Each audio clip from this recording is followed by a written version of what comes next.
ராமகிருஷ்ண மடத்தை சார்ந்த துறவியர் பெருமக்கள் அனைவருடைய பாதங்களுக்கும் எனது வணக்கங்களை செலுத்தி, நண்பர்களே, நல்லவனாக வாழ்வது சிரமமா என்கிற தலைப்பிலே நான் பேச முற்படுகின்றேன். தமிழகத்தினுடைய பல கல்லூரி மாணவர்களிடம் போய் நல்லவனாக வாழ்வது சிரமமா என்கிற ஒரு தலைப்பை நாம் சொன்ன மாத்திரத்துல கல்லூரி மாணவர்கள் சொல்வார்கள், இது ஏதோ சிவில் சர்வீஸ் தேர்வுல அப்ஜெக்டிவ் டைப் கொஸ்டின் மாதிரி இருக்கு சார், அதனால நல்லவனாக வாழ்வது சிரமமா? ஆம், சிரமம். ஒரே வரியில முடிச்சுட்டு நெக்ஸ்ட் கொஸ்டின் என்ன சார் அப்படின்னு கேட்பாங்க. ஆனால் ராமகிருஷ்ண மடத்துல பயிற்சி பெறும் இளைஞர்கள் நாம் அப்படி இது ஒன் வேர்டு ஆன்சர் இல்லை, இது டீடைல்டு ஆன்சராக இதை நாம் பார்க்க போகின்றோம். நான் கூட சுவாமி விமுக்தானந்த மகாராஜ் அவரிடம் கூறினேன், ரொம்ப அற்புதமான ஒரு தலைப்பை நீங்கள் தேர்ந்தெடுத்திருக்கிறீர்கள் சுவாமி, ஆனால் ஒரு சிறிய தவறை செய்து விட்டீர்கள் என்று சொன்னேன். என்ன தவறு என்று சொன்னார், இந்த தலைப்பை பற்றி பேசுவதற்கு கூட ஒரு நல்லவரை நீங்கள் அழைத்திருக்கலாம், நீங்கள் என்னை எப்படி தேர்ந்தெடுத்தீர்கள் என்பது தெரியவில்லை என்று சொன்னேன். இது பார்ப்பதற்கு ஏதோ ஒரு ஒற்றை வார்த்தையில் பதில் சொல்லக்கூடிய ஒரு கேள்வியாக தெரிந்தாலும் கூட எனக்கு ஒரு வருத்தம் என்னவென்றால், இந்த நாட்டுல பெரிய பெரிய மகான்கள், ஞானிகள், ரிஷிகள் எல்லாம் வாழ்ந்த ஒரு நாட்டுல, எப்படிப்பட்ட பெருமையாளர்கள் வாழ்ந்த நாட்டுல இன்னைக்கு நல்லவனாக வாழ்வது சிரமமா என்ற ஒரு கேள்வியை கேட்டு அதற்கு நாம் பதில் தேட வேண்டிய கட்டாயத்திலும் இருக்கிறோமே என்கிற அளவிற்கு இன்று காலம் கனிந்து கிடக்கிறதே என்கிற ஒரு கவலை. இந்த உலகத்துல கிட்டத்தட்ட 84 லட்சம் உயிரினங்கள் இருப்பதாக சொல்கிறார்கள். யாராவது பயாலஜி மாணவர்கள் இருந்தால் நான் சொல்லுவது தவறு என்றால் திருத்த வேண்டும். என்ன 84 லட்சம் என்று சொல்கிறார்கள். இது ஆதிசங்கரர் அவர் எழுதிய பாஷ்யத்திலேயே கூட 84 லட்சம் உயிரினங்கள் இந்த உலகத்துல வாழ்வதாக சொல்லியிருக்கிறார். அத்தனை உயிரினங்களுக்கும் இல்லாத பல தனித்தன்மைகள் மனித இனத்திற்கு உண்டு. இந்த மனிதனை மாத்திரம்தான் விசேஷமான தன்மைகள் கொண்டவன். இவனை புரிந்து கொள்வது ரொம்ப கடினம். ஒரு காட்டிற்கு செல்கிறோம், அங்கே நூற்றுக்கணக்கான சிங்கங்கள் இருந்தால் எல்லா சிங்கங்களுடைய குணம் ஒரே மாதிரியாகத்தான் இருக்கும். எல்லா சிங்கமுமே நான் வெஜிடேரியன் தான், வெஜிடேரியன் இல்லை, உறுதியா சொல்லிவிடலாம். ஆனால் 100 மனிதர்கள் எடுத்துக்கொண்டால் எல்லாருமே நான் வெஜிடேரியன் இல்லை.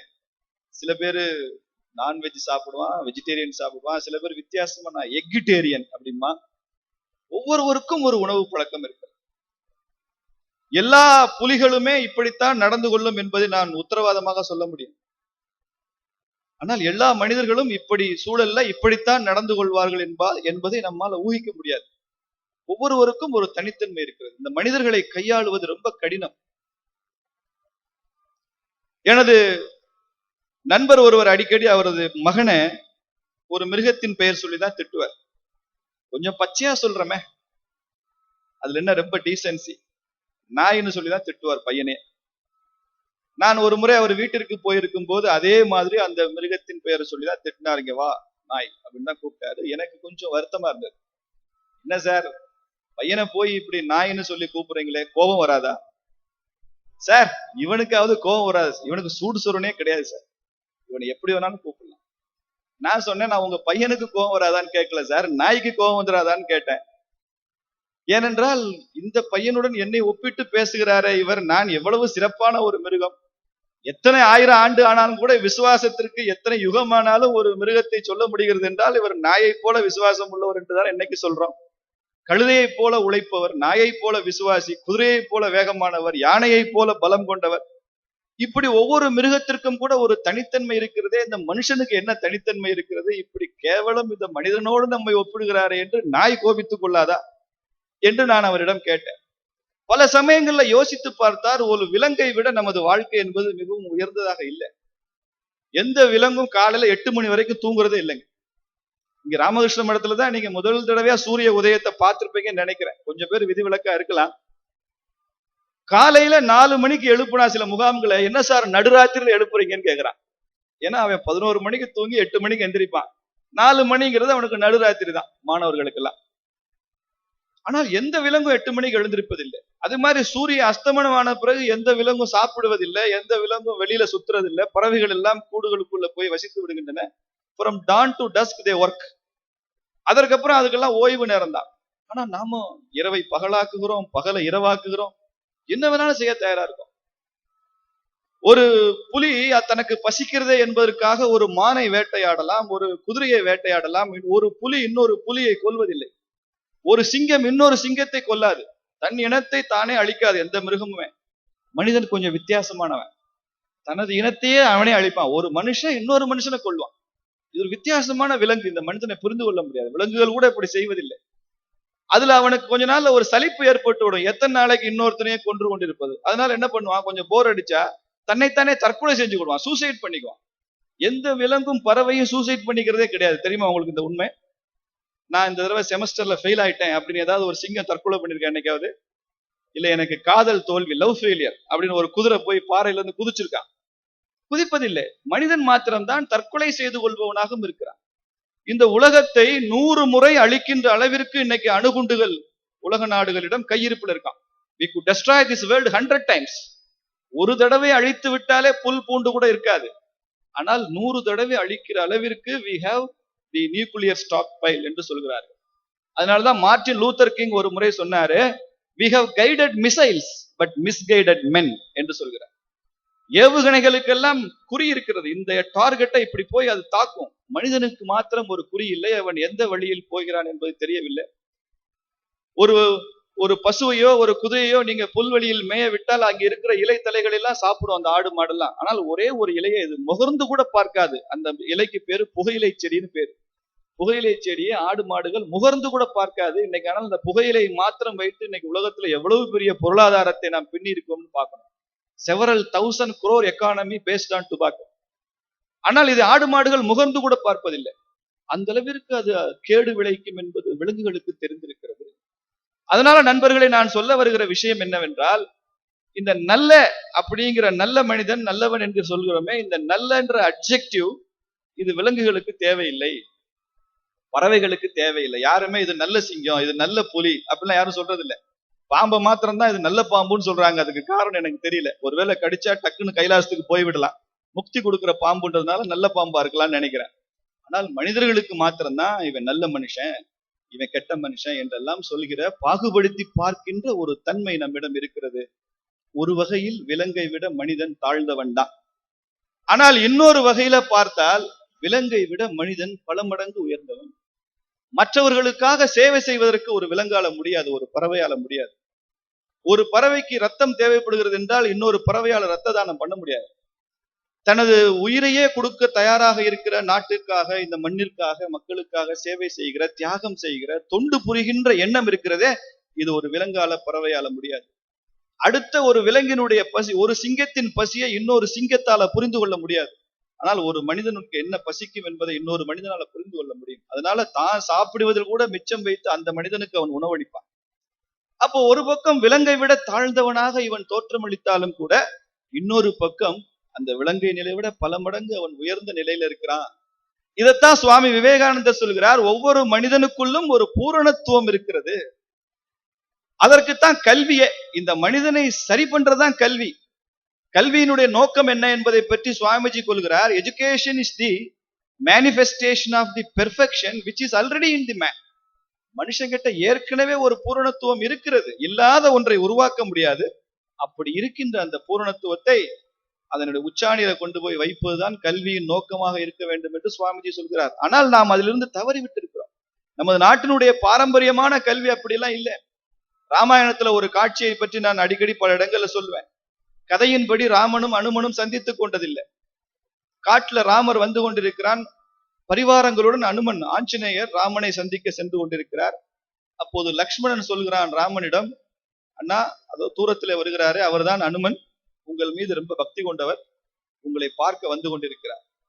தூரத்திலே வரக்கூடிய அனுமனை பார்த்த மாத்திரத்துல ராமன் கேட்கிறான், இவர் அனுமன் என்று சொல்கிறாயே லக்ஷ்மணா, அவருடைய உடல் அசைவு, அவர் நடந்து வரக்கூடிய விதம் எல்லாம் பார்த்தால் அவர் சிறந்த கல்விமான் போன்று தோன்றுகிறதே என்று சொல்கிறார். அனுமன் தூரத்திலே வந்து கொண்டிருக்கிறார். இப்போது நாம் அதை கொஞ்சம் கொஞ்சமாக ஒரு ஆராய்ச்சி செய்து பார்ப்போம். அனுமன் என்பவர் யார்? அனுமர் என்பவர் யார்? நாம் அன்றாடம் வழிபடுகிற கடவுள் தான். ஆனா இன்னும் கொஞ்சம் கொச்சையா சொல்லுவோம், அனுமர் என்பவர் யார்? ஒரு வானரம். வானரம் என்றால் யார்? இன்னும் கொஞ்சம் வாங்க சொல்லுங்க யாராவது. குரங்கு. அப்போ ஒரு குரங்கை பார்த்தால் அது தூரத்தில் வருவதை பார்த்தால் படித்த கல்விமான் போன்று இருப்பதுதான் நமது நாட்டினுடைய பாரம்பரியமான கல்வி முறையாக இருந்தது. உண்மையிலேயே ஹனுமன் கல்விமான் தான். முதல்ல சூரிய லோகத்துல போய் படிச்சுட்டு வந்து ஹனுமன் தான். ஃபாரின் ரிட்டர்ன் அவர் ஃபர்ஸ்ட் டைம் வெளிநாட்டுல போய் படிச்சவர் அவர் தான். ஆனால் இன்றைக்கு இருக்கிற நவீன கல்வி முறை எப்படி இருக்கிறது? ஒரு குரங்கை பார்த்தால் படித்தவன் போல் தோன்றுகின்ற பாரம்பரியமான கல்வி முறை மாறி இன்றைக்கு படித்தவனை பார்த்தால் குரங்கு மாதிரி தோன்றுகின்ற நவீன கல்வி முறை. அவன் ஒரு இடத்துல நிக்க மாட்டான். பஸ்ல ஏறுடானா ஏற மாட்டான். பஸ் கிளம்புனா ஏறலாம் சார், ஓடி வந்துதான் ஏறுவேன். ஓடி வந்து ஏறுகிறாயே உள்ளே வான்னு கண்டக்டர் சொன்னா ஃபுட்போர்ட்ல தான் தொங்குவேமா. ஃபுட்போர்ட்லயாவது தொங்குப்பா, டிக்கெட் எடுத்துட்டு தொங்கு, டிக்கெட் அப்புறம் பாத்துக்கலாம். இப்ப நான் டிக்கெட் எடுத்தா நான் டிக்கெட் எடுத்துருவேன். இப்படி அதுக்கப்புறம் அடுத்த ஸ்டேஜ்ல நீங்க யாரோட வேணாலும் அவன் தகராறு செய்ய தயாராகலாம். இப்படி இந்த நவீன இளைஞர்களுக்கு இந்த கல்வி என்ற பெயரிலே நாம் எதை சொல்லுகின்றோம்? சுவாமி விவேகானந்தர் சொல்கிறார், ஒரு விவசாயி அவன் விவசாயம் செய்து அவனுடைய வாழ்க்கையை ஓட்டிக் கொண்டிருக்கிறான். அவன் வாழ்ந்து முடியும் வரை அவனுக்கு நிலம் என்றால் என்னவென்றே தெரியாது. இந்த மண் எத்தன்மை வாய்ந்தது, இந்த நிலம் என்றால் என்ன, இந்த நிலத்தினுடைய சிறப்பு என்ன என்று எதுவுமே தெரியாத ஒரு விவசாயி இருப்பது போல இருப்பான் என்றால் அது எப்படி இருக்குமோ அதை போல இந்த மனம் என்றால் என்ன என்பதை தெரியாமலே ஒரு மாணவன் படிக்கலாம் இந்த நாட்டில் என்று வந்திருக்கிறது என்று வேதனைப்படுகிறார். நிலம் என்றால் என்னவென்று ஒரு விவசாயிக்கு தெரியாமல் இருந்தால் எப்படி இருக்குமோ அது போல மனம் என்றால் என்னவென்று மாணவனுக்கு தெரிய வேண்டும். அதனால இந்த கல்வியினுடைய நோக்கம் என்பது இன்னைக்கு ஒரு பெரிய டிபேட். என்ன டிபேட்? கல்வியினுடைய நோக்கம் அறிவை வளர்ப்பதா, மனதை பண்படுத்துவதா? இங்க உள்ள யாராவது சொல்லலாம், நீங்க கல்வியின் நோக்கம் என்ன என்று நீங்கள் நினைக்கிறீர்கள்? அறிவை வளர்க்கிறது கல்வியா, மனதை பண்படுத்துவது கல்வியா? யார் வேணாலும் சொல்லலாம். மனதை பண்படுத்துறதுக்கு உங்க சிலபஸ்ல ஏதாவது இருக்கா? உங்க பாடத்திட்டத்துல ஏதாவது மனதை பண்படுத்துற மாதிரி A+B² A² + B² + 2AB மனது பண்படுத்துறதுக்கு எங்க இருக்கு? ஆனால் இந்த மனதை புண்படுத்துவது மாதிரி இன்றைக்கு படித்தவர்கள் நிறைய நடந்து கொள்வதற்கான வாய்ப்பு இன்றைக்கு அதிகமா இருக்கிறது. IIT-ல IIM-ல படிக்கிற மாணவர்கள், Indian institute of management, Indian institute of technology, இந்த மாதிரி உயர் கல்வி நிறுவனங்கள்ல படிக்கிற மாணவர்கள் எல்லாம் திறமைசாலியாக வருவார்கள் என்பதில் சந்தேகம் இல்லை. IIT-ல படிக்கிற மாணவர் மிக திறமையான பொறியாளராக தான் இருப்பார். IIM-ல படிக்கிற மாணவன் மிகச்சிறந்த ஒரு மேலாளராக, தலைவராகத்தான் இருப்பான், சந்தேகம் இல்லை. என்னுடைய கேள்வி, அவன் நல்லவனாக இருப்பானா? IIT-னுடைய டைரக்டர், IIM-னுடைய டைரக்டர் எங்க இன்ஸ்டிடியூஷன்ல படித்த மாணவர்கள் நல்லவர்களாக இருப்பார்கள் என்கின்ற சர்டிபிகேட் அவர் கொடுப்பாரா? இல்ல சார், கொடுக்க முடியாது. என்கிட்ட படிக்கிறவங்க திறமைசாலிகளாக இருப்பார்கள், உறுதியா சர்டிபிகேட் கொடுக்கலாம். ஆனால் இன்றைக்கு நாட்டிற்கு தேவை நல்லவர்கள் அதிகம் இருக்கிற சமுதாயம் தேவையா, திறமைசாலிகள் இருக்கிற சமுதாயம் தேவையா? நீங்க இப்படி யோசித்து பாருங்க. ஒருத்தன் திறமைசாலியாக இருந்து அவன் நல்லவனாகவும் அமைந்து விட்டால் பிரச்சனை இல்லை. ஒருத்தன் திறமைசாலியா இருந்து அவன் நல்லவனாக அமையாவிட்டால் இந்த சமுதாயம் தாங்குமா? அவன் எப்படிப்பட்ட பேரழிவை எல்லாம் செய்ய தயாராக இருப்பான், எப்படிப்பட்ட சுயநலவாதியாக இருப்பான், பேராசைக்காரனாக இருப்பான். அதனால இந்த கல்வி நிறுவனங்கள் எல்லாம் சேர்ந்து இப்போது இருக்கிற நவீன கல்வி முறையின் வாயிலாக ஒரு நல்ல மனிதனை உருவாக்க முடியாது. அப்போ நல்ல மனிதர்கள் எங்கே உருவாகிறார்கள்? நல்ல மனிதர்கள் உருவாவது அவுட் ஆஃப் சிலபஸ். இது பாடத்திட்டத்திற்கு வெளியில் இருந்தால் உருவாக முடியும். நல்ல மனிதர்கள் குடும்பங்களில் இருந்துதான் உருவாக முடியும். நல்ல மனிதர்கள் இது ராமகிருஷ்ண மடம் போன்ற ஆன்மீக நிறுவனங்களுடைய பயிற்சியின் மூலமாக, அவர்களுடைய இன்ஸ்பிரேஷன் மூலமாகத்தான் உருவாக முடியும். நல்ல மனிதர்கள் முன்மாதிரியாக வாழ்ந்து முடிந்த பல நல்ல மனிதர்களை பார்த்து அவர்களை முன்மாதிரியாக ஏற்றுக்கொண்டுதான் உருவாக முடியும். பள்ளிக்கூடத்தின் மூலமாகவோ, கல்லூரியின் மூலமாகவோ, பாடத்திட்டத்தின் மூலமாகவோ ஒரு நல்ல மனிதன் உருவாக முடியாது. இதை நான் சொல்லல, ஒரு சின்ன உதாரணத்தின் மூலம் அதை விளக்குகின்றேன். நீங்க மகாத்மா காந்தி எழுதின சத்திய சோதனை புத்தகம் படிச்சிருப்பீங்க. கொஞ்சமாவது படிச்சிருக்கீங்களா? ஞாபகம் இருக்கா இங்க உள்ளவங்களுக்கு எல்லாம்? மகாத்மா காந்தி இனிமேல் நான் உண்மைதான் பேசுவேன் என்ற விரதம் எடுக்கிறார். எப்ப இருந்து? அரிச்சந்திர நாடகத்தை பார்க்கிறார். அது தெருவோரத்துல நடக்கிற அரிச்சந்திர நாடகம். அவர் நினைக்கிறார், ஒரு மன்னன் உண்மைக்காக தனது மண்ணை துறக்கிறான், மகுடத்தை துறக்கிறான், மனைவியை இழக்கிறான், மகனை இழக்கிறான். ஆனால் எதற்காகவும் நான் உண்மையை இழக்க மாட்டேன் என்று சொல்கிறார். பதி இழந்தனம் படைத்த நிதி இழந்தனம் இம் கதியெல்லாம் இழக்கினும் கட்டுரை இழக்கிலேனேன்னு வருது அரிச்சந்திர புராணத்துல. எதை இழப்பேன், ஆனா உண்மையை மாத்திரம் நான் இழக்க மாட்டேன். அப்படி ஒரு மன்னன் வாழ முடியும் என்று சொன்னால் நம்மை போன்ற சராசரி மனிதர்கள் கூட ஏன் உண்மை பேசுவதற்காக வாழ முடியாது? அந்த எண்ணம் வருகிறது காந்திக்கு. அன்றிலிருந்து நான் உண்மை பேசுவேன் என்று தீர்மானிக்கிறார். அரிச்சந்திர நாடகம் உங்களுக்கு நல்லா தெரியும். அவர் 3 சத்தியம் செய்து கொடுக்கிறார் தனது தாய்க்கு. மது அருந்த மாட்டேன், மாமிசம் சாப்பிட மாட்டேன், பிற பெண்களை பார்க்க மாட்டேன். இந்த 3 சத்தியமும் செய்து கொடுத்து விட்டு தான் அவர் லண்டனுக்கு போய் படிக்க போகிறார். அப்போ இந்த 3 வேல்யூஸும் அவர் மனதில் உருவாவதற்கு காரணமாக இருந்தது யார்? அவங்களுடைய அம்மா. அவங்க அம்மா பேர் தெரியுமா? இங்க யாருக்காது? ஒத்திலிபாய். காந்திக்கு அஹிம்சை ஒரு பெரிய விரதம் போன்றது. அவர் சொல்கிறார், I learned the lessons of non-violence from my wife Kasturba என்று சொல்கிறார். He learned the lessons from his wife. Kasturba தான் my non-violence teacher அப்படி சொல்றார் Gandhi. So he learned non-violence from Kasturba. காந்திக்கு ராமநாமம் உயிர் போன்றது. ராமநாமத்தை அவருக்கு சொல்லிக் கொடுத்தது யார் தெரியுமா? சின்ன வயதுல அவருக்கு இருட்டுனா ரொம்ப பயம். அவருடைய வீட்டுல ஒரு அறையிலிருந்து இன்னொரு அறைக்கு அவரால் போக முடியாது, அந்த அளவு பயந்தாங்கொள்ளி அவர். அப்ப அவர் வீட்டுல ஒரு வேலைக்கார பெண்மணி இருக்கிறாள், அவள் பெயர் ரம்பா. இளைஞர்களை எல்லாம் நல்வழிப்படுத்துகின்ற ரம்பா. அந்த ரம்பா சொல்கிறாள், நீ ராமநாமம் சொல்லு, ராமநாமம் சொன்னா பயம் போயிடும். இவர் ராமான்னு சொல்றாரு, பயம் போயிடும். அந்த ரம்பா இறந்து போயிட்டா, ஆனா அந்த ராமநாமம் இவர் வாழ்க்கையில ஒட்டி கொண்டது. ராமநாமம் இல்லாமல் என்னால் இருக்க முடியாது. ஒரு இடத்துல சொல்கிறார், தி ராம நாமா இருக்கேன், this nama is more powerful than Rama என்று சொல்கிறார். ராமநாமம் ராமனை விட வலிமையானது. அப்ப இதெல்லாம் சம பண்ணுங்க. ராமநாமம் ரம்பாட்டிலிருந்து வருது, உண்மை பேசுவது ஹரிச்சந்திர நாடகத்திலிருந்து வருகிறது, நான் வயலன்ஸ் கஸ்தூரிபா காந்தியிடமிருந்து வருகிறது. இதெல்லாம் காந்தி சொல்லியிருக்கிறார். காந்தி சொல்லாதது என்ன? நான் இந்த பள்ளிக்கூடத்துல, இந்த கல்லூரியில இந்த நல்ல விஷயங்களை கற்றுக்கொண்டேன், எனக்கு இந்த ஸ்கூல் தான் இன்ஸ்பிரேஷன், இந்த யூனிவர்சிட்டி தான் எனக்கு இன்ஸ்பிரேஷன். எங்கேயுமே அவர் எதுவுமே சொல்லல. நல்ல பண்புகள் எல்லாம் சமுதாயத்திடம் இருந்துதான் வருகிறது. கல்வி நிறுவனங்களுக்கு என்று சில லிமிடேஷன்ஸ் இருக்கிறது. இன்னைக்கு உலகம் பூரா நிறைய கிறிஸ்தவ நிறுவனங்கள், லட்சக்கணக்கான பள்ளிகள், கல்லூரிகள், பல்கலைக்கழகங்கள்லாம் நடத்துறாங்க. அத்தனை கிறிஸ்தவ கல்வி நிறுவனங்களும் சேர்ந்து ஒரு ஜீசஸ் கிரைஸ்ட அவங்களால உருவாக்க முடியாது. ராமகிருஷ்ண மடம் எவ்வளவோ பள்ளிகள் நடத்துகின்றோம், அர்ப்பணிப்பு மனோபாவத்தோடு நடத்துகின்றோம். நாம் நடத்துகின்ற அத்தனை கல்வி நிறுவனங்களும் சேர்ந்து இன்னொரு ராமகிருஷ்ண பரமஹம்சரை நம்மால உருவாக்க முடியாது. ஏனென்றால் இப்போதைய கல்வி முறை நிறைய குறைபாடுகளுக்கு உட்பட்ட ஒரு கல்வி முறை.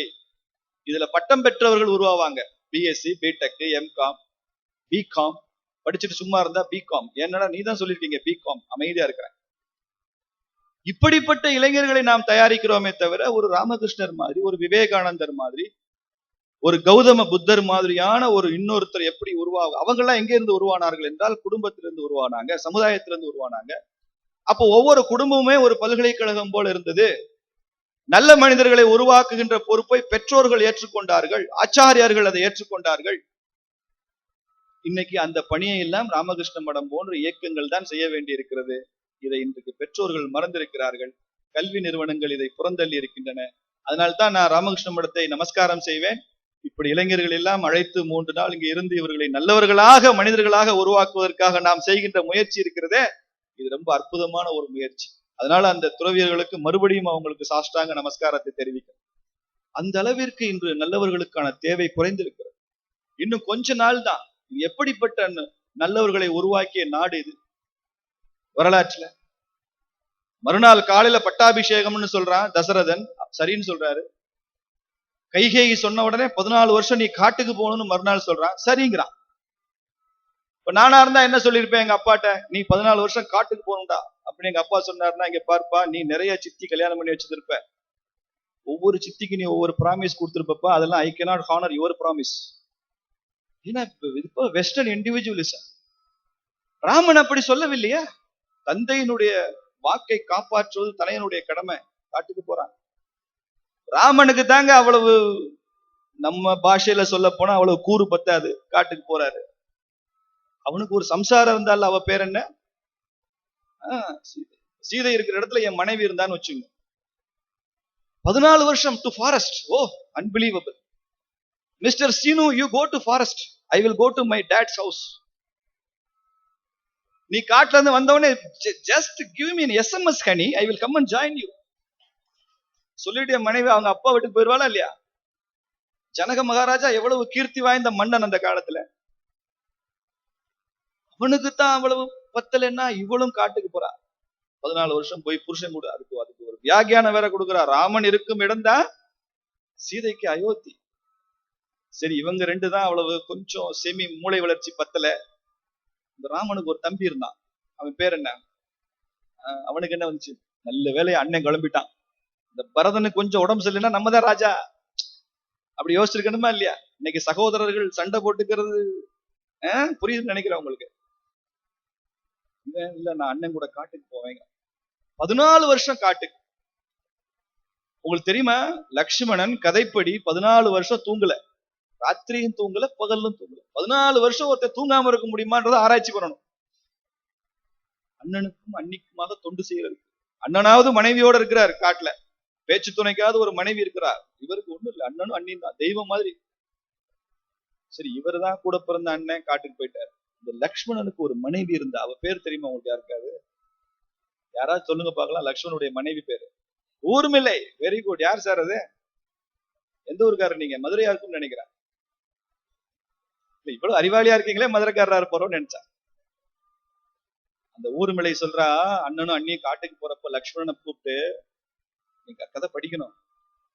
உங்க அண்ணனும் அண்ணியும் காட்டுக்கு போறாங்க, 14 வருஷம். நீ அரண்மனையில சந்தோஷமா, நான் எல்லாம் உனக்கு புதுசா கல்யாணம் ஆகி வந்திருக்கேன், புது மனைவியோட நீ ஜாலியா இருக்கலாம்னு நினைக்கிறேன். நீ கூடாது, நான் எப்படியோ இங்க சமாளிச்சுப்பேன். நீ போய் அண்ணனுக்கும் அன்னிக்கும் தொண்டு செய்வதுதான் உனது கடமை. பாருங்க, அவ கணவனை காட்டுக்கு அனுப்பிச்சிட்டு இங்க 3 மாமியார் கூட இருக்கணுங்க ஊர்மிளை. பாத்துங்க, முக்கியமான விஷயம் தான். 3 மாமியார். ஒரு மாமியாரோட இருக்கவே முடியாது. புருஷன் ஊருக்கு போயிட்டா நானும் எங்க அப்பா வீட்டுக்கு போயிட்டு வந்துடுறேன், மாமியார் தொல்லை தாங்கலன்னு சொல்ற காலத்துல 3 மாமியார் கூட இருக்க தயார். கணவனை 14 வருஷம் காட்டுக்கு அனுப்புறான். அப்படிப்பட்ட தியாக உள்ளங்கள் வாழ்ந்த நாடு இந்த நாடு, தெரிஞ்சுங்க. இது ஏதோ வெறும் கதை இல்ல, கற்பனை இல்ல, நடந்த சம்பவங்கள். இது மாதிரி ஆயிரக்கணக்கான உதாரணங்களை சொல்ல முடியும். சமீபத்துல சென்னையில ஒரு புகழ்பெற்ற ஒரு ஜவுளி கடை, நான் தீபாவளிக்கான எடுத்துட்டு அவர் என்னுடைய நண்பர் அவர் சொன்னாரு, அங்க ஒரு 2 கப்பல் கணவன் மனைவியுமா ஜவுளி வாங்கிட்டு இருக்காங்க பாருங்கன்னு சொன்னாரு. இது போன தீபாவளி சமயத்துல நடந்ததுதான். பார்த்தேன். கணவனுக்காக மனைவி பேண்ட் ஷர்ட் எல்லாம் செலக்ட் பண்ணி, இந்த கலர் உங்களுக்கு நல்லா இருக்கும், இந்த கலர் நல்லா இருக்கும். அவரு நல்ல கணவர். நல்ல கணவர்னா என்ன செய்யணும், மனைவி என்ன சொன்னாலும் தலையாட்டுறவர் தான் நல்ல கணவர். தலையாட்டிட்டு இருக்காரு. சரிதான், நீ சொன்னா சரிதான், இதை எடுத்துரு, இதை எடுத்துடலாங்க, இது ப்ளூ கலர், இது உங்களுக்கு நல்லா இருக்கும், எடுத்துரு சொல்லிட்டே இருக்கிறார். பாருங்க எவ்வளவு தம்பதிகள்.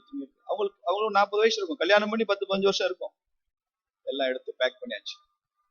இப்போ அந்த மனைவி கவுண்டர்ல பணத்தை கட்டிட்டு கணவனை கூப்பிட்டு, கணவர் கையில ஒரு சின்ன கம்பு தர ஸ்டிக், அவர் அந்த ஸ்டிக்கை ஊனிட்டு கூலிங் கிளாஸ் ஒண்ணு போட்டு தட்டிட்டே வர. கணவனுக்கு 2 கண்ணும் தெரியாது. அப்போ அவங்க வெளியில போனதுக்கு அப்புறம் எனது நண்பர் என்றும் சொன்னார், இந்த பெண் ரொம்ப பணக்கார வீட்டு பெண். இவள் இந்த மாதிரி ஒரு பையனை நிச்சயித்து தேர்ந்தெடுத்ததுக்கு அப்புறம் அவனுக்கு கண்ணு தெரியாது என்பது அவளுக்கு பின்னாலதான் தெரியும். அவருக்கு அப்ப பார்வை கொஞ்சமா இருந்தது, கொஞ்சம் கொஞ்சமா முழுக்க போயிடுது அவருக்கு. ஆனாலும் கூட இந்த 15 ஆண்டு காலத்துல அவள் கணவனுக்கு செய்யற அத்தனை பணிவிடையும் செய்யறா. வசதியான வீட்டு பொண்ணு. கணவன் அவளுக்கு அவ்வளவு உயிர். அவருக்கு வேண்டிய அவ்வளவையும் அவ செய்து கொடுக்குறா. 2 கண்ணு இவதான் அவருக்கு. எனது நண்பர் சொன்னார், ஒரு நாள் நான் கேட்டேன், ஏமா எப்பயே கல்யாணத்தப்பயே பார்வை கொஞ்சம் குறைவுன்னு லேசா தெரிஞ்சதே, நீ அப்பயே வேண்டான்னு சொல்லியிருக்க வேண்டியன. கல்யாணத்துக்கு அப்புறம் முழுக்க பார்வை போயிட்டா நான் என்ன சார் செய்ய போறேன்?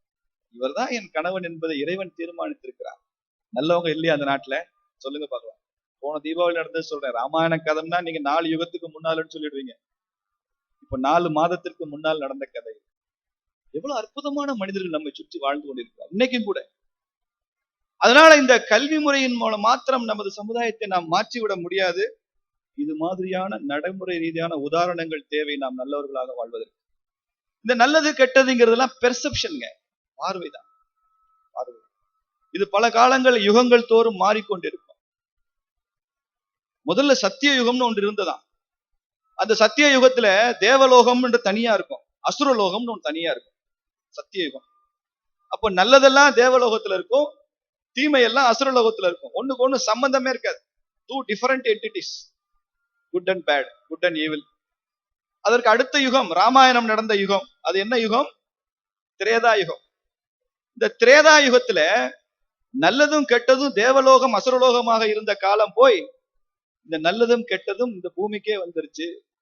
இந்த நல்லது அயோத்தியில் இருந்தது, தீமை என்பது இலங்கையில இருந்தது, ராவணனாக இருந்தது. இங்க ராமன், இங்க ராவணன். ரெண்டு லோகம் இல்ல, ஒரே லோகம் தான், பட் ரெண்டு டிஃபரண்ட் கண்ட்ரிஸ். அதற்கு அடுத்த யுகம் என்ன? மகாபாரதம் நடந்த காலம், துவாபர யுகம். இப்ப ராமாயண காலத்துல நன்மையும் தீமையும் இரண்டு நாடுகளில் இருந்தது. மகாபாரத காலத்துல நன்மையும் தீமையும் இரண்டு வீடுகளுக்குள்ள வந்துருச்சு. எல்லாம் அண்ணன் தம்பி தான். பாண்டவர்கள் நல்லவர்கள், கௌரவர்கள் ஒரே குடும்பத்துக்குள்ள.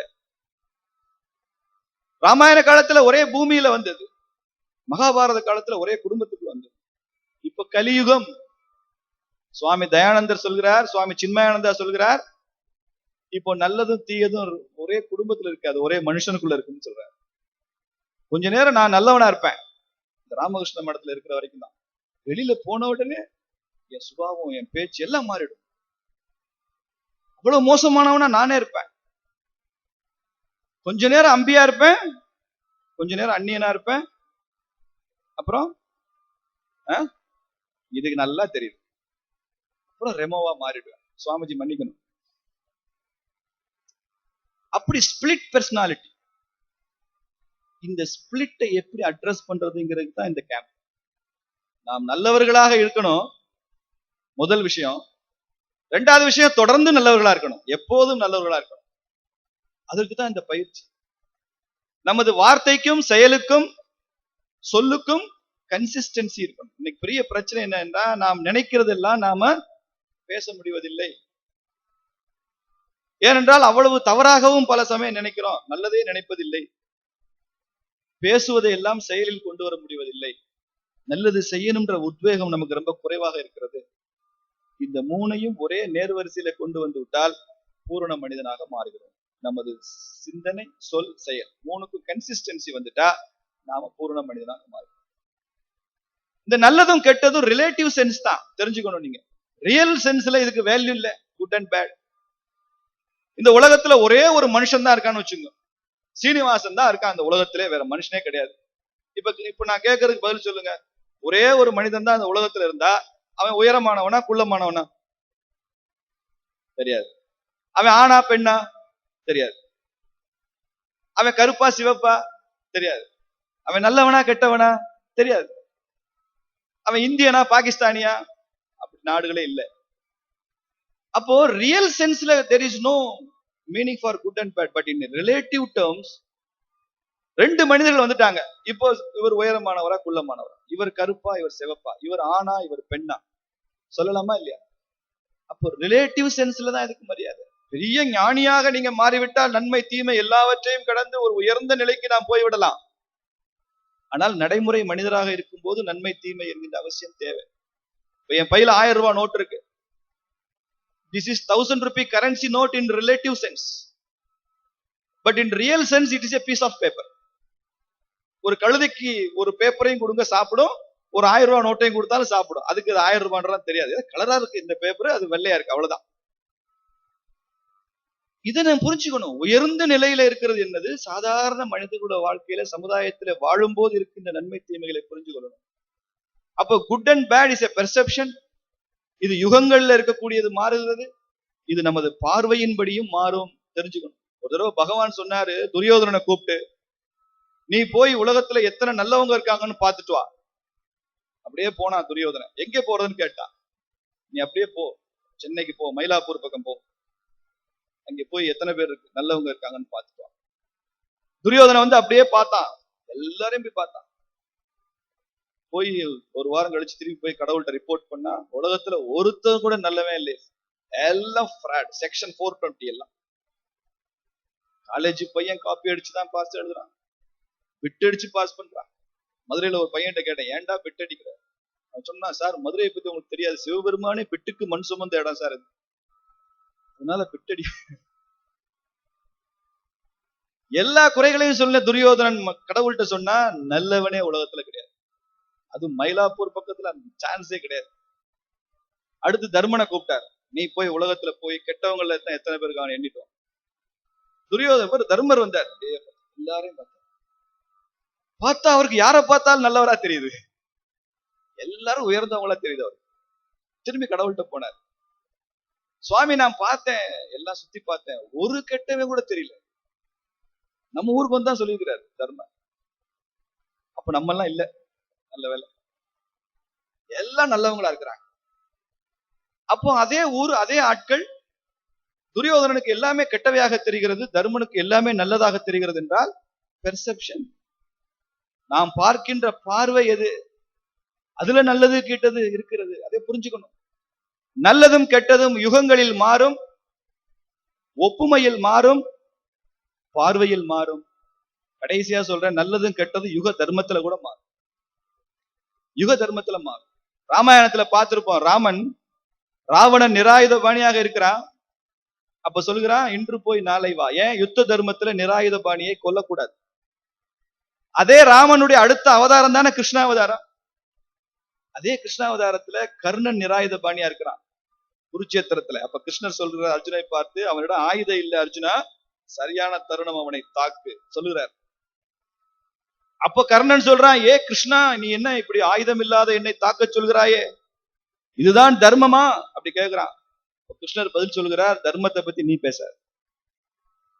அன்னைக்கு பாஞ்சாலி அத்தனை பேர் இருக்கிற அவையில துயில் இருந்த போது நீ ஏளனமிட்டு சிரித்தாயே, அப்போ உன் தர்மம் எங்கே போனதுன்னு கேட்கிறார்.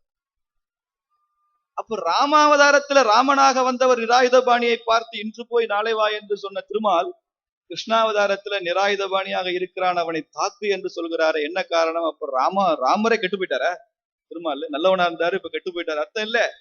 யுக தர்மம் மாறும், யுகத்திற்கேற்ற தர்மங்கள் மாறுபடுகிறது. அதனாலதான் ஆத்திச்சூடியில அவ்வை சொன்னா, அறம் செய்ய விரும்புன்னு சொன்னா, அடுத்த வார்த்தை சொன்னா 60 சினம், கோபப்படாதேன்னு சொன்னா. அறம் செய்ய விரும்பு என்பது சனாதன தர்மம், அது எப்போதும் மாறாது. அதனாலதான் பாரதியார் புதிய ஆத்திச்சூடி எழுதும் போது அறம் செய்ய விரும்பு என்பதை அவன் தொந்தரவே பண்ணல, அப்படியே வச்சுக்கிட்டான். ஆனால் அடுத்த வார்த்தை அவ்வை சொன்னது 60 சினம், அதை எடுத்துட்டான் பாரதி. அதற்கு பதிலா போட்டான் ரௌத்ரம் பழகு, கோபப்படு. ஏனென்றால் இந்த நாடு ஒரு 1000 ஆண்டு காலமாக அந்நியர்களுடைய கொடுமையில சிக்கி தவிக்கிற ஒரு தேசத்துல, நீ அடிமையாக இருக்கிற தேசத்துல நான் 60 சினம் என்று சொல்லிக் கொண்டிருக்க முடியாது, நீ ரௌத்ரம் பழகு. அதனால நீங்க சாப்பாட்டை குறைச்சிக்கோன்னு சொல்லுவா ஔவையார்.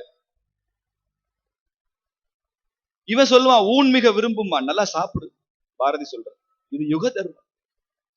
அப்போ நல்லதற்கும் கெட்டதற்கும் எது யுக தர்மம் என்பதும் நாம புரிஞ்சிருக்கணும். இதெல்லாம் புரிஞ்சாதான் நம்ம தர்மத்தை பத்தி முழுவதுமாக நாம் புரிந்து கொள்ள முடியும். எடுத்த எடுப்புல போற போக்குல இது சரி இது தவறு என்று பொத்தாம் பொதுவாக நாம் விமர்சனம் செய்து விட்டு போய்விடக்கூடாது என்பதற்காக இந்த கதைகளை நான் சொல்லுகின்றேன். நமது நாட்டினுடைய வாழ்க்கை முறை புருஷார்த்தங்களின் அடிப்படையிலானது. அறம், பொருள், இன்பம், வீடு. இதை வடமொழியில சொன்னா தர்ம, அர்த்த, காம, மோக்ஷ. இந்த ஒவ்வொரு மனிதனுக்கும் பொருள் ஈட்டுவது கடமை கிரகஸ்தனுக்கு. ஒவ்வொரு கிரகஸ்தனும் இன்பம் தீர்க்க வேண்டியது கடமை. நல்ல சாப்பிடுற இன்பம், நல்ல செவிக்கு இசை இன்பம், பலவிதமான இன்பங்கள், அதெல்லாம் அனுபவிக்கணும். ஆனால் நமது முன்னோர்கள் என்ன சொல்லி இருக்கிறார்கள் என்றால், இந்த பொருள் ஈட்டுவதும் இன்பம் துய்ப்பதும் அறத்தின் அடிப்படையில் இருக்கும். அதனாலதான் அறம், பொருள், இன்பம், வீடு. அதை பற்றி ஒரு அறிஞர் விவரிக்கிறார். இந்த பொருளும் இன்பமும் இருக்கிறதே, இது நதியில ஓடுகிற தண்ணீர் போன்றது. இந்த அறமும் மோட்சமும் இருக்குல்ல, அந்த நதியை காப்பாற்றுகின்ற 2 கரைகள் போன்றவை. இந்த 2 கரைகளுக்கு உட்பட்டுத்தான் அந்த பொருள் ஈட்டுதலும் இன்பம் தூய்ப்பதும் போகணும். அந்த அறத்தை எப்போது மீறுகிறோமோ அப்போது தர்மம் நம்மை தண்டிக்கும். நம்ம நாட்டுல பிரபலமான ஒரு கம்ப்யூட்டர் சாப்ட்வேர் கம்பெனி இருந்தது, உலக புகழ் பெற்ற நிறுவனம் அது. அதுதான் நம்பர் 1. அந்த நிறுவனத்தினுடைய அதிபர் ரோல் மாடல், ஒரு ஐகான். அவரை பார்ப்பதற்கு பல பேர் காத்திருப்பாங்க. அவர் பெயரை வைத்துக் கொண்டவர்கள் நிறைய இளைஞர்கள், அவரது பெயரை தனக்கு வைத்துக் கொண்டவர்கள். ஆனால் அந்த புகழ்பெற்ற அந்த சாப்ட்வேர் நிறுவனத்தினுடைய அந்த நிறுவனர் என்ன பண்ணாரு? பங்கு சந்தையில செயற்கையாக பொய் சொல்லி, பொய்யான முறையில தனது பங்கு வர்த்தகத்தினுடைய மதிப்பை உயர்த்தி காட்டினார், பொய் சொன்னார். இன்று அவர் சிறையில் இருக்கிறார். அவர் பெயர் என்ன? ராமலிங்க ராஜு. பொய் சொல்லி வளர்ந்த அந்த நிறுவனத்துக்கு பேர் தான் ரொம்ப டாப், சத்தியம். சத்தியத்தினுடைய நிறுவனர் பொய் சொல்லி சிக்கிக் கொண்டார். ஏனென்றால் அவரது பொருளீட்டுகின்ற அந்த ஆர்வம் இருக்கிறதே, அது அறத்தின் அடிப்படையில் அமையவில்லை. அதனாலதான் வள்ளுவன் சொல்கிறார், அரண் ஈனும் இன்பமும் ஈனும் திறனறிந்து தீதின்றி வந்த பொருள். தீதில்லாமல் சம்பாதிக்கிற அந்த பொருள் இருக்கிறதே, அது அறத்தையும் ஈனும் இன்பத்தையும் கொடுக்கும் என்று சொல்கிறார். அதனால நல்லவர்களாக வாழ்வதற்கு அடிப்படை நமது நாட்டினுடைய புருஷார்த்தங்கள் அடிப்படையில வாழுகின்ற முறை. அறம், பொருள், இன்பம், வீடு, தர்ம, அர்த்த, காம, மோக்ஷ, இந்த அடிப்படையில வாழணும். இந்த நாட்டுல நல்லது நடப்பதற்கான சாத்தியக்கூறுகள் நிறைய இருக்கின்றன என்று நம்பணும். எங்க அப்பாவுக்கு புகைப்பிடிக்கிற பழக்கம் இல்ல, எங்க அப்பாவுக்கு மது அருந்துற பழக்கம் இல்ல. My father was good bye chance. ஏனென்றால் அவர் காலத்துல இத்தனை பிராண்டு இல்ல, இவ்வளவு பக்கத்துல டாஸ்மாக் கடை இல்ல, அவருக்கு அந்த வாய்ப்பெல்லாம் இல்ல, நல்லவரா இருந்தார். ஆனால் இன்றைக்கு நம்பிக்கை கொள்ள வேண்டிய ஒரு விஷயம், நமது நாட்டுல இளைஞர்கள் இத்தனை லட்சம் பேர், கோடிக்கணக்கான பேர் இன்னமும் கூட புகைப்பிடிக்காத பழக்கம் உள்ளவர்கள் இருக்காங்க. இன்னைக்கும் கூட குடிப்பழக்கம் இல்லாதவர்கள் இருக்கிறாங்க. So we are all good not by chance, by choice. We are all good by choice. இன்னைக்கு நம்ம முன்னால நல்லது இருக்கு, கெட்டது இருக்கு. நாம எதை எடுத்துக்கொள்ள தயாராக இருக்கிறோமோ அதை இந்த சமுதாயம் நமக்கு கொடுக்க தயாராக இருக்கிறது. So we must be good by choice. இன்னைக்கும் கூட எவ்வளவோ பெற்றோர்கள், மிகச்சிறந்த பெற்றோர்கள் இருக்கிறாங்க. நான் கூட பல இடங்கள்ல கேள்வி கேட்பேன், நம்ம நாட்டினுடைய அரசியல்வாதிகள்லாம் தவறு செய்கிறார்கள், அவ்வளவு நம்ப தகுந்தவர்களாக இல்லைன்னு சொல்றோம். கை தூக்குல பார்க்கலாம். அரசியல்வாதிகள் அவ்வளவு சரியில்லை சார், பரவாயில்ல கை தூக்கு. அரசியல்வாதிகள் எல்லாருமே நல்லவங்களா இருக்காங்க, வெரி குட். நம்ம நாட்டினுடைய அரசு அதிகாரிகள், அரசு அலுவலகங்கள்லாம் சரியில்லை, அங்க போனா பெரிய ஏமாற்றமா தான் இருக்கு, விரக்தியா தான் இருக்கு. கை தூக்குங்க. கை தூக்காதவங்க இன்னும் கவர்மெண்ட் ஆபீஸ்க்கு போனது இல்லைன்னு அர்த்தம். மூணாவது கேள்வி, இந்த நாட்டினுடைய ஆசிரியர்கள் கூட சரியில்லை சார். ஆசிரியர்கள் கூட சரியில்லாதவங்க பாருங்க, ஆசிரியர்கள் சரியில்லைன்னு இத்தனை பேர் கை தூக்குறீங்க. சரி, இப்ப கடைசி கேள்வி நான் கேட்கிறேன், எங்க அப்பா அம்மா சரியில்லைன்னு சொல்றோம், கை தூக்குங்க. எங்க அப்பா அம்மா சரியில்லை, எங்க அப்பா அம்மா மோசம், நல்லவங்க இல்லை, யாருமே இல்லை. நான் சொல்றேன், இப்படி கோடிக்கணக்கான தாயும் தந்தையும் நல்லவர்களாக இருக்க ஒரு நாடு நல்ல நாடா தானே இருக்க முடியும், நல்ல சமுதாயமா தானே இருக்க முடியும். ஏன் இந்த பிரச்சனை வருகிறது? கோடிக்கணக்கான அப்பா அம்மா நல்லவர்களாக இருக்கிற ஒரு நாட்டுல அரசியல்வாதியும் அரசு அதிகாரிகளும் அரசு ஊழியர்களும் சரியில்லை என்று சொன்னால் இந்த கலியுகத்தினுடைய விளையாட்டு அது. நான் அதனால சொன்னேன், ஒரே மனுஷன் கொஞ்ச நேரம் நல்லவனா இருப்பான், கொஞ்ச நேரம் அப்பாவா இருக்கிறப்ப நல்லவனாக இருக்கிறாவே, அரசியல்வாதியா இருக்கிறப்ப கொஞ்சம் அவங்கிட்ட பிரச்சனை வரும். அப்பாவாகவும் அவன் நல்லவனா இருக்கணும், அரசியல்வாதியாகவும் நல்லவனாக இருக்க வேண்டும் என்று சொன்னால் இது போன்ற பயிற்சிகள் தேவை. இதுதான் அந்த கன்சிஸ்டன்சியை கொடுக்கும். ஒண்ணுக்கு ஒண்ணு டைகோட்டமி இருக்காதுங்க. அப்படி நல்லவர்கள் இருக்கிறனால எவ்வளவு இளைஞர்கள் நல்லவங்களா இருக்காங்க உங்களுக்கு தெரியுமா?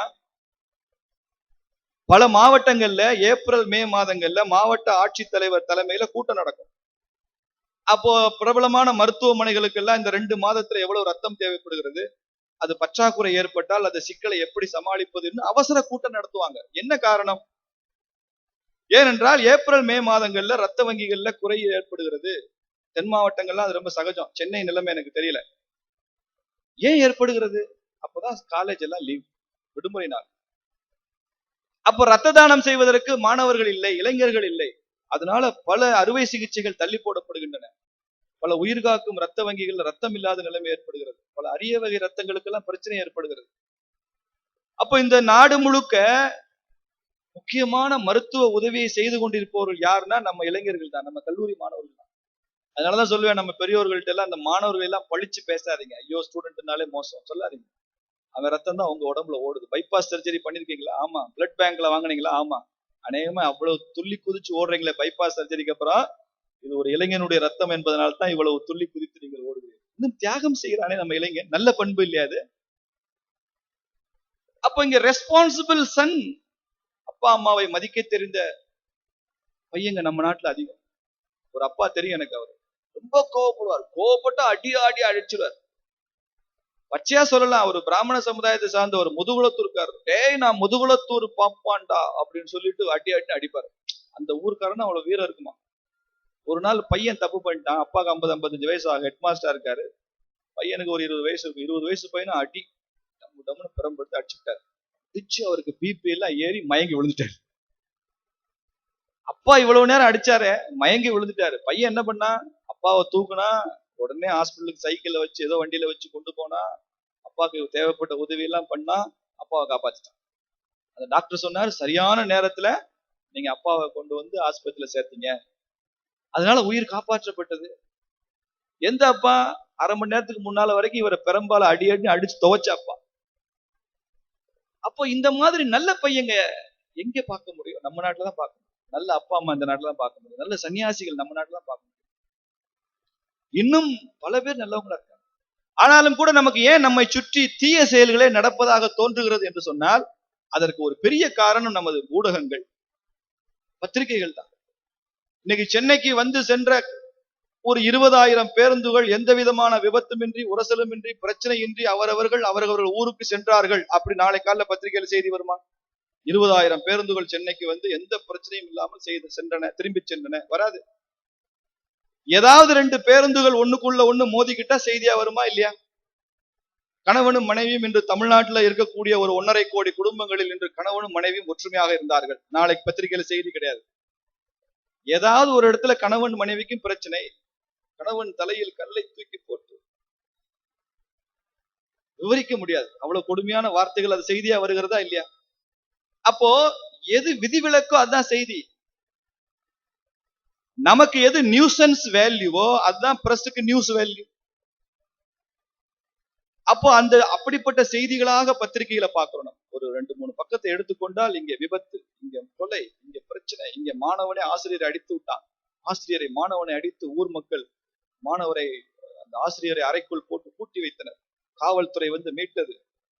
இப்படி அங்கும் இங்குமாக வரக்கூடிய செய்திகள் எல்லாம் நமது மனதில் என்ன எண்ணத்தை உருவாக்குகிறது என்றால், நம்மை சுற்றி தீய நிகழ்வுகள் தான் நடக்கின்றன, உலகம் கெட்டுவிட்டது, இனிமேல் இந்த நாட்டை திருத்த முடியாது என்கின்ற எண்ணம் உருவாகி கொண்டிருக்கிறது. கெட்டவன் தான் ஜெயிப்பான், இது தவறு. நான் கேட்கிறேன், நல்லவனாக வாழ்வது சிரமம் அப்படி நீங்க வச்சுக்கோங்க, ஒரு பேச்சுக்கு சொல்றேன். அடுத்த கேள்வி கேட்கிறேன், அப்ப கெட்டவனாக வாழ்வது சுலபமா? யோசிச்சு பாருங்க. கெட்டவனாக வாழ்வது இதை விட சிரமம், தெரிஞ்சுக்கங்க. நல்லவனாக வாழ்வது சிரமம் என்று சொன்னால் நீங்க பொய் சொல்லி பாருங்க, வாழ்க்கை பூரா உங்களால வாழவே முடியாது. 2 நாளுக்கு மேல இருக்க முடியாது. நீங்க ஒரு திருடனாக இருந்து பாருங்கள், எவ்வளவு நாள் தாக்கு பிடிக்க முடியும் பாருங்க. சந்தன கடத்தல் வீரப்பனே கடைசி என்கவுண்டர்ல செத்தா முடியாது. நல்லவனாக வாழ்வதே சிரமம் என்றால் கெட்டவனாக வாழ்வது ரொம்ப ரொம்ப ரொம்ப சிரமம், புரிஞ்சுக்கணும். அதனால நல்லவனாக வாழ்வதுதான் சுலபமானது. உலகம் கெட்டு போச்சு சார், இனிமே நம்ம உண்மை பேசிலாம் ஜெயிக்க முடியாது சார். நான் எனது நண்பர்கிட்ட சொன்னேன், நான் உங்ககிட்ட 2 பேரை வேலைக்கு அனுப்புறேன், நீங்க தொழிலதிபர் தானே, மிஸ்டர் ஏ மிஸ்டர் பி 2 பேர் அனுப்புறேன். இந்த மிஸ்டர் ஏ ரொம்ப திறமைசாலி, நல்லா வேலை செய்வார். 3 நாட்கள்ல நீங்க முடிக்க சொன்ன வேலையை ஒரே நாள்ல முடித்து விடுவார். ஆனால் அவர் எப்போதும் உண்மை பேச மாட்டார். அவருக்கு நேர்மை குறைவு, விசுவாசத்தை பத்தி அவரிடம் எதிர்பார்க்க முடியாது. ஆனால் நல்ல திறமைசாலி மிஸ்டர் ஏ. இந்த மிஸ்டர் பி அனுப்புறேனா, இவருக்கு திறமைகள் குறைவு, ஆனால் எப்போது உண்மைதான் பேசுவார். 3 நாள்ல நீங்க முடிக்க சொல்ற வேலையை 4 நாட்கள் எடுத்துக்கொள்வார், மெதுவாதான் வேலை செய்வார்.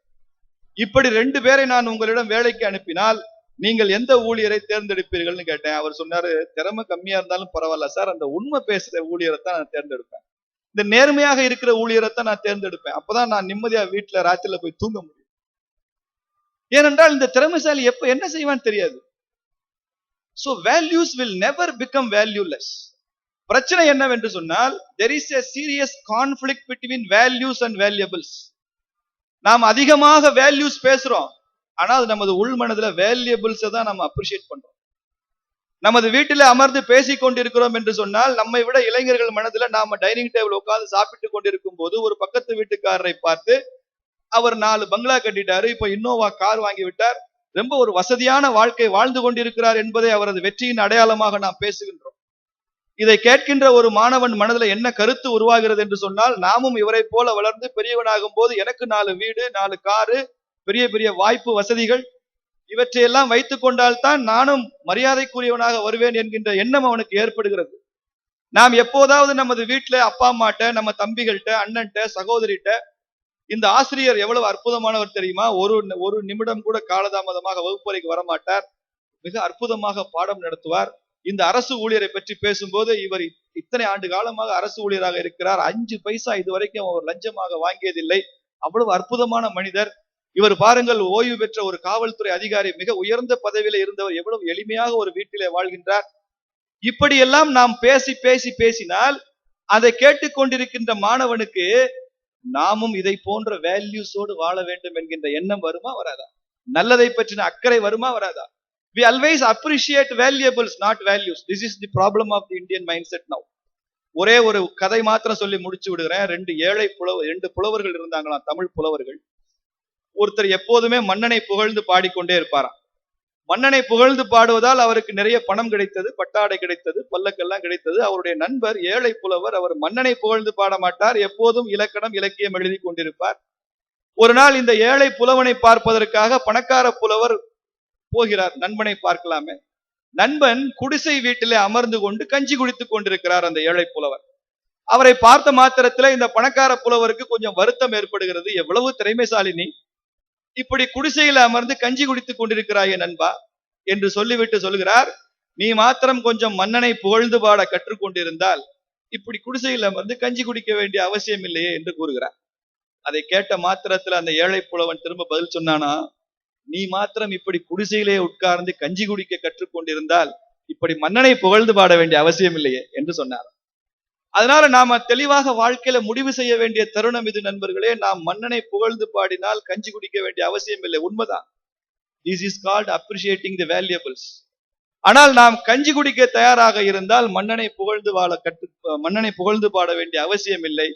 This is how we must appreciate the values. இன்னைக்கு வரலாற்றுல கஞ்சி குடித்த புலவனைத்தான் நாம் பாராட்டி பேசுகிறோமே தவிர அந்த பல்லக்கில போன புலவனை பற்றி அல்ல. அதனால நல்லவனாக வாழ்வது இந்த நாட்டுல ரொம்ப சுலபம், சிரமம்ன்ற வார்த்தைக்கே இடம் இல்லை. Even if it is difficult, it is possible. நல்லவனாக வாழ்வது சிரமம் என்றாலும் கூட அது முடியும். அதனால நல்லவனாக வாழணும், தொடர்ந்து நல்லவர்களாக இருக்கணும். மூன்றாவது விஷயம், நீங்கள் நல்லவற்றின் பக்கமும் இருக்கணும். அதுதான் முக்கியம். நீங்க நல்லவர்களாக இருந்தது முக்கியம் இல்லை, நல்லவற்றின் பக்கம் இருக்கணும். பீஷ்மர் நல்லவர் தான், ஆனா அவங்க நல்லவங்க கூட இல்ல. அவர் அதர்மத்தின் பக்கம் இருந்தார். மன்மோகன் சிங் நல்லவர் தான், ஆனா நல்லவற்றின் கூட அவர் இல்லை. அத மாதிரி இந்த நாட்டையே நாம எல்லாம் சார்ந்துதான் மோடிஃபை பண்ண வேண்டும்.